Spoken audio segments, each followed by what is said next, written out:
Welcome to the Colt AR-15 resource. In this video, we are going to take a detailed look at the Colt CM762-16S. In this video, I will be disassembling some of the firearm. We'll take a look at part markings and things like that. So the first thing I'm going to do is I'm going to separate the upper receiver from the lower receiver.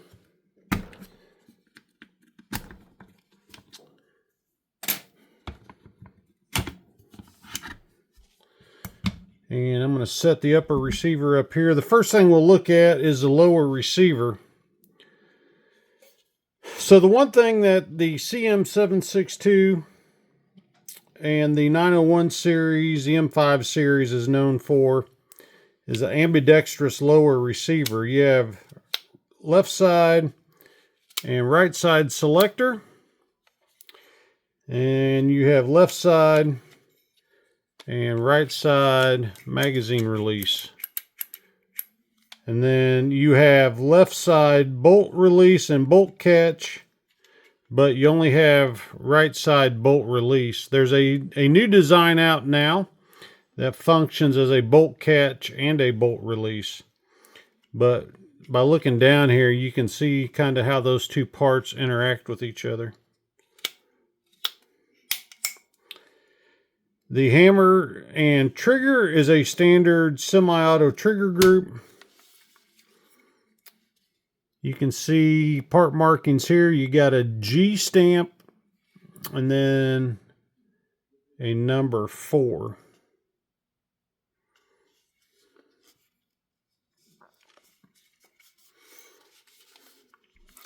We'll take the buffer and the action spring out.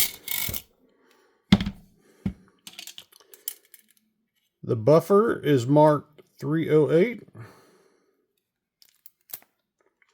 You'll notice it's a smaller profile buffer than a standard 5.56 firearm. And here's the action spring. I'm going to set those off to the side.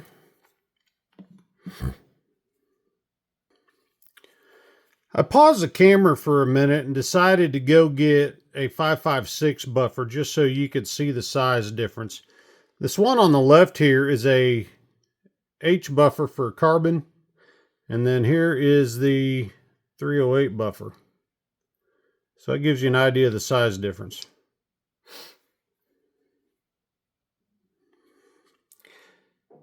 So the stock provided on the CM762 is the Voltor iMod stock. This is Voltor's version of the famous LMT SOP-mod stock, or B5 SOP-mod stock. If you look here, you've got a 4-position receiver extension. You have staking in 2 places on the castle nut. The Voltor iMod stock, you've got 2 storage tubes here. It can hold AA CR123A batteries or whatever else you decide to put in there.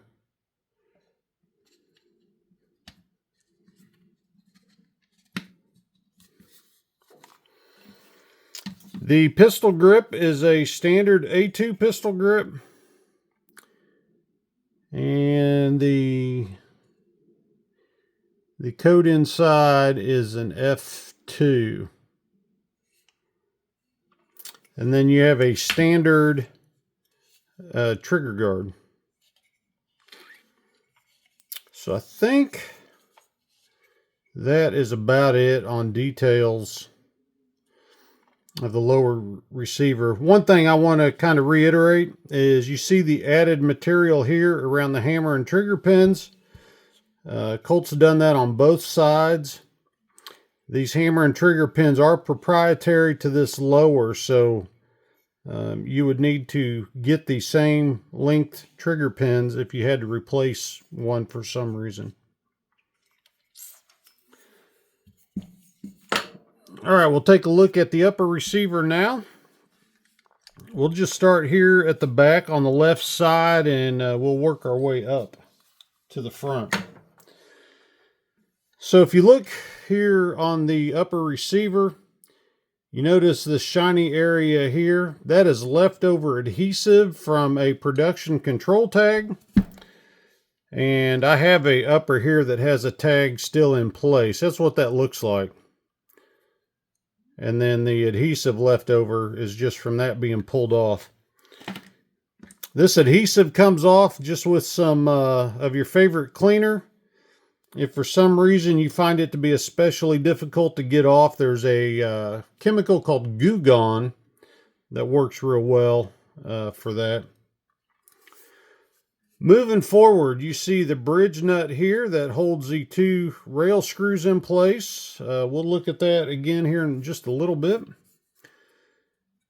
As we continue to move forward, there's a yellow dot there. That is in between the two legs of the gas block. And that is a quality control indicator. That indicates that the gas system capacity and ability has been tested and meets requirements. And you get up here, you can see the stamping for the barrel.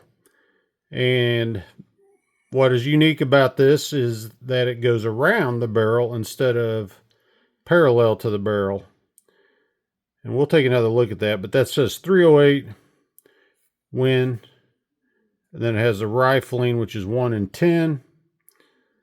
And you've got an A2 pattern muzzle device. Going from the top, you got a Magpul Imbus Pro front sight. Notice your 1913 rail does not have any slot indicators. Here the rail interlocks with the upper receiver. Then you get back here to the Imbus Pro rear sight. Sucker's stiff. There we go.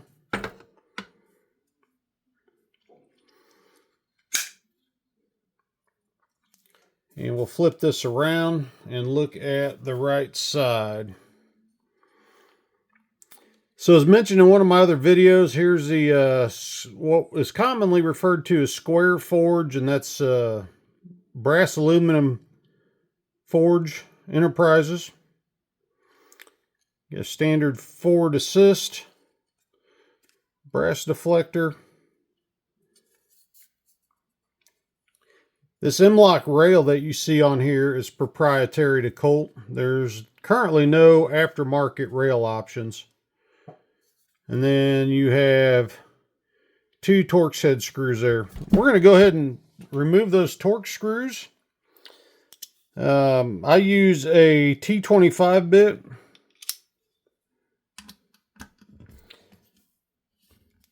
I've had this off once already, but the screws, despite the red Loctite, were not in place real tight.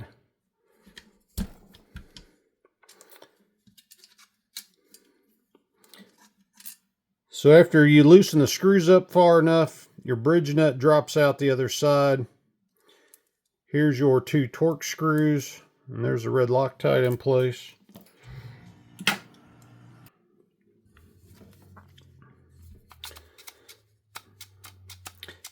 This handguard slides off fairly easy. My M5, I have to kind of hammer it off. Alright, so here's the rail system. Again, this is a proprietary Colt design. There's not any aftermarket options out there currently. So here's what the CM762 upper looks like below the handguard. Here is the unique rail upper receiver extension. It extends out to free float the barrel. You can see the 6940 style barrel nut right there. Some people argue that this is not free floated because the rifle has a gas tube. It depends on what definition of free float you want to use, I guess. What I read is that if the barrel's only connected to the receiver at one point, it's considered free floated. You can argue whether or not the gas tube passing through the receiver is considered a connection or not. I'll leave that up to you. I really don't care that much about it. It's advertised as free floated, so that's what I go with when I discuss it. So on a traditional 6920 type carbine, the alignment pin's at the top of the barrel. On the CM762 and the M5, it's at the bottom. A lot of people ask, what length is the gas system? I even see some people on the internet saying that the gas system is a carbon length gas system. And I wanted to illustrate for you. Here's a 6920 upper. And you see how the length is different there. And then here is a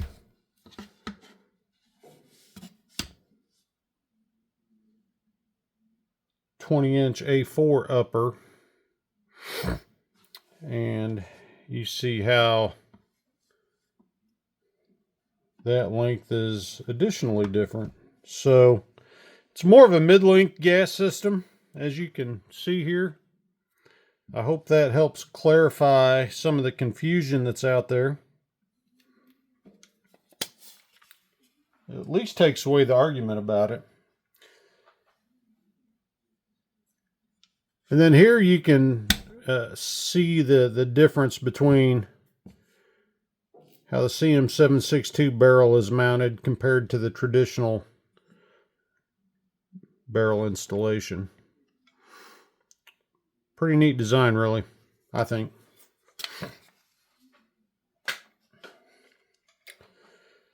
So Colt uses their low-profile gas block, similar to what is seen on the OEM2. There's that yellow quality control mark that we talked about earlier.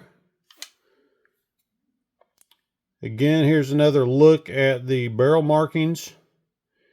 308 Win, 1 and 10 for the rifling. And then we additionally have CMP up here at the top. Some of you are probably saying, who cares about what barrel markings there are? Well, this channel is primarily intended to cater to collectors such as myself, and collectors, they do keep track of part markings and things like that. So if that's not your thing, feel free to fast forward or just hit stop. All right, if you have any questions about the upper receiver, holler. We're going to take a look at the charging handle and the bolt carrier now.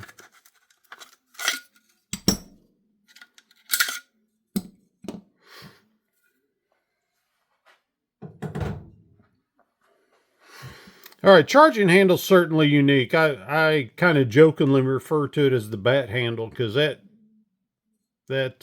shape just reminds me of a black bat for some reason. You look here on the bottom side, you can see how those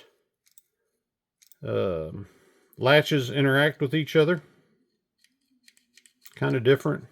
I have no idea who makes this. It's an interesting design. And it has a drop down on it, kind of like what's commonly referred to as a gas buster charging handle. And then additionally, notice how it flares out on this right side. But that flare is not there on the left. So that's charging handle. There's no identifying marks or anything. All right, here's the bolt carrier group. To give you some perspective on the size of that, if you are familiar with an AR, here's a standard AR-15 bolt carrier group. So you can see there's a sizable difference there. A difference also between the CM762 bolt carrier group and a regular 5.56, the firing pin in the CM762 bolt carrier group it's spring loaded. And something they identified in testing is that the 308 designs have a little more bolt carrier bounce or firing pin bounce, and so they made it spring loaded to eliminate that. So let's get this 5.56 bolt carrier group out of the way. Whenever you disassemble this, you want to keep some pressure on that firing pin, or when you pull the pin out here to remove the firing pin, that firing pin will launch. So let's take this out.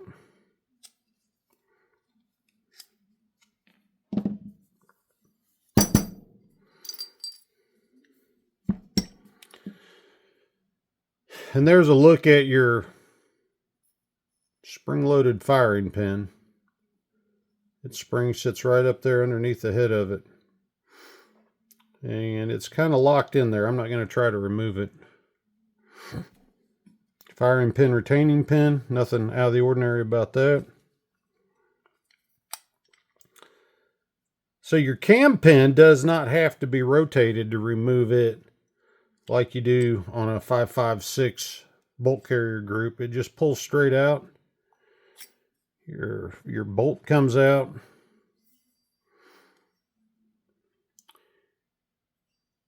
Your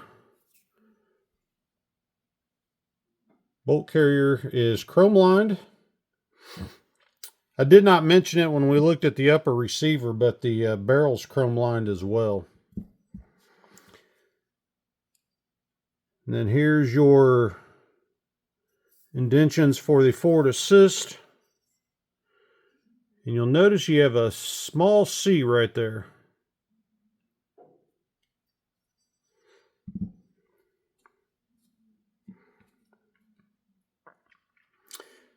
All right, here's a bolt, 308 bolt. Let's see what markings we can find here. We've got MPC. Thought maybe there'd be 308 or something on here, but I guess the size by itself ought to be a clue, right? Looks like this thing was shot quite a bit during test fire, which I have no problem with that. So let me remove the pin here. And we'll take the extractor off. So unlike the 5.56 bolt, your extractor retaining pin, it goes in one way and comes out one way. It's got a flared head on one side.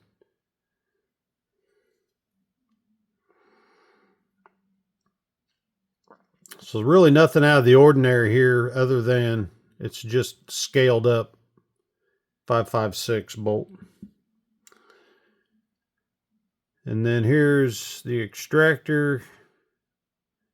You'll see there's a small C right there. Then there's a silver spring and black insert.